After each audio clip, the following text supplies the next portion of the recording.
Quand vous dites que l'immigration pose un problème, il faut aussi parler des avantages de l'immigration. Parce que moi, quand je travaille en France, je paye mes impôts ici. Donc les étrangers qui sont là, il y a une partie qui peut travailler et envoyer au pays aidé. La majorité paye ses impôts, s'installe dans vos pays, enrichit vos pays. Donc ce sont des citoyens productifs. Après, il faut voir, il y a une minorité qui vient, il y a des morts, certes. Mais je voulais souligner une chose. Le discours que vous avez, il est encore légitime tant que l'Afrique restera muette. Et moi, aujourd'hui, je voulais m'indigner pour le silence de l'Union africaine. Les gens là qui meurent sur les plages, et je mesure mes mots, si c'était des Blancs, la terre entière serait en train de trembler. Ce sont des Noirs et des Arabes. Alors eux, quand ils meurent, ça coûte moins cher. Ici, j'étais venue en 2008 et j'avais dit, l'Union européenne, avec ses flottes de guerre, avec son économie, je vous dis une chose, si on voulait attaquer nos pays ici en Occident, il y aurait des moyens de se défendre. Donc si on voulait sauver les gens dans l'Atlantique, dans la Méditerranée, on le ferait. Parce que les moyens qu'on a mis pour Frontex, on aurait pu les utiliser pour sauver les gens. Mais on attend qu'ils meurent d'abord. C'est à croire que le laisser mourir est même un outil dissuasif. Et je vais vous dire une chose, ça ne dissuade personne.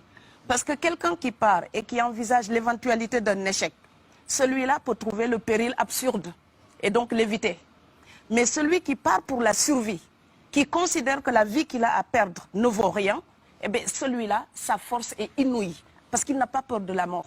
Mais c'est exactement pourquoi il faut fermer des frontières complètement. Il faut sauver l'Afrique et sauver l'Europe. Vous ne pourrez pas rester comme vous ne resterez pas comme des poissons rouges dans la forteresse européenne.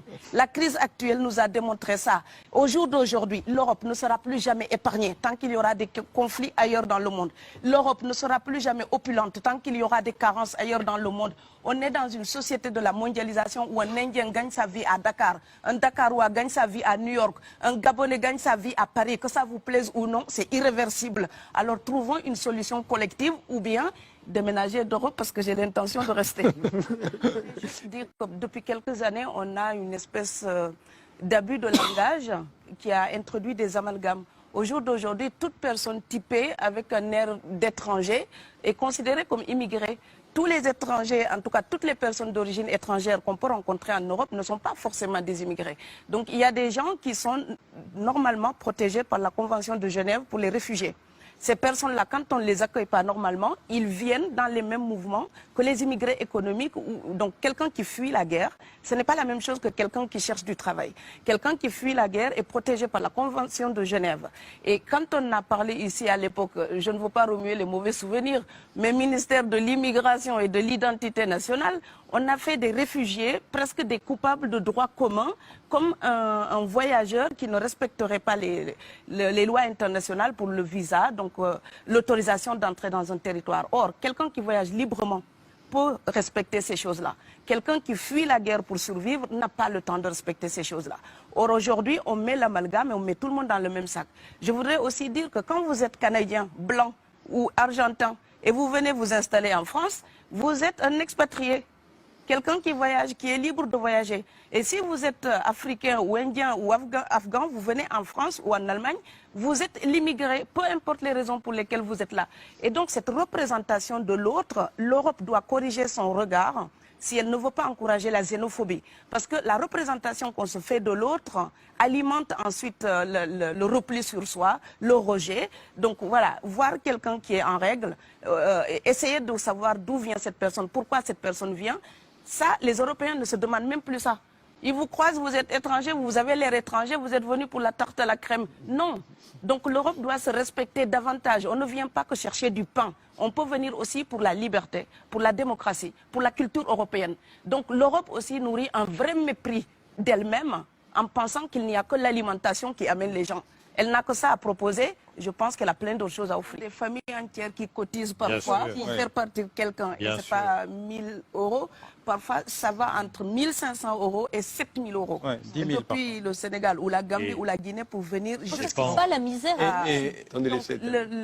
Quand quelqu'un part, c'est comme quelqu'un qui est élu, choisi, peut-être le plus débrouillard. Et il y a tout un clan ou toute une famille qui pose son espoir sur cette personne-là. Monsieur, là, je vous vois bien habillé, bien nourri. Si vous étiez affamé chez vous, peut-être que votre famille serait ravie d'imaginer que vous pourriez aller gagner de quoi faire vivre les autres. Donc c'est aussi une solidarité qui est en œuvre. On laisse partir quelqu'un, on compte sur lui. Vous allez me laisser terminer. Et Schengen, entre guillemets Schengen, ça me permet d'être invité aux Pays-Bas, monsieur, donner des conférences dans vos universités. Quand ils trouvent que mon cerveau est convenable, là, ils l'utilisent. Par contre, ils sont embêtés à l'idée d'avoir mon frère, qui n'est pas aussi diplômé que moi et qui pourrait avoir peut-être envie de travailler dans le bâtiment. Donc, vos pays deviennent schizophrènes. On ne peut pas trier les gens comme ça avec les étrangers utiles et les étrangers néfastes. Et la deuxième chose que je veux dire aussi, c'est que les Européens, là, on voit des Africains qui viennent. D'accord? Ce mouvement, ce déplacement de population, on le voit. Mais on ne voit pas le mouvement des Européens allant vers les autres pays. Alors celui-là, c'est le mouvement des puissants, ceux qui ont l'argent, ceux qui ont le bon passeport. Donc vous allez au Sénégal, vous allez au Mali, vous allez dans n'importe quel pays du monde, au Canada, aux États-Unis, partout où je vais, et je voyage tout le temps, je croise des Français, des Allemands, des Hollandais. Je les rencontre partout sur cette planète parce qu'ils ont le bon passeport. Donc, comme avec l'exotisme, l'Europe s'était arrogé le précepte unique, unilatéral de l'exotisme. Les autres sont exotiques. Alors que pour quelqu'un de mon village, il n'y a rien de plus exotique que quelqu'un d'Amsterdam. Maintenant, pour l'étranger aussi, pour les voyages des temps modernes avec la mondialisation, quand les pauvres viennent vers vous, il y a des mouvements de foule qu'il faut bloquer. Mais quand vous, avec votre passeport et avec toutes les prétentions que cela donne, vous débarquez dans les pays du tiers-monde, là, vous êtes en terrain conquis. Donc, on voit les pauvres qui se déplacent, on ne voit pas les riches qui investissent dans nos pays. L'Afrique se développe en taux entre 5 et 10%. Ce n'est plus de la progression, c'est de la surchauffe.